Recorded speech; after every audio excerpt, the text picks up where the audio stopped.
नमस्कार, मी गौरी सूर्यवंशी. एस मराठीमध्ये आपलं स्वागत. वळूया आजच्या बातमीकडे.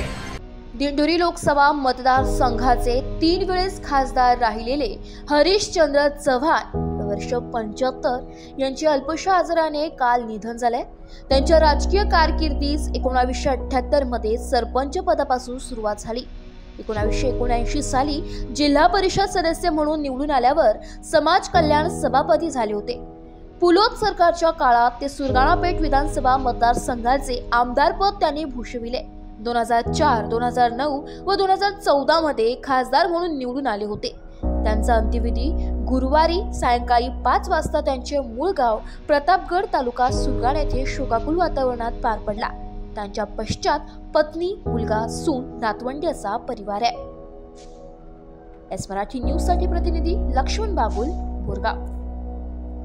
अशाच नवीन ताज्या घडामोडी जाणून घेण्यासाठी आमच्या एस मराठी न्यूज चॅनलला लाईक करा, शेअर करा, सबस्क्राईब करा आणि बेल आयकॉनला क्लिक करायला विसरू नका.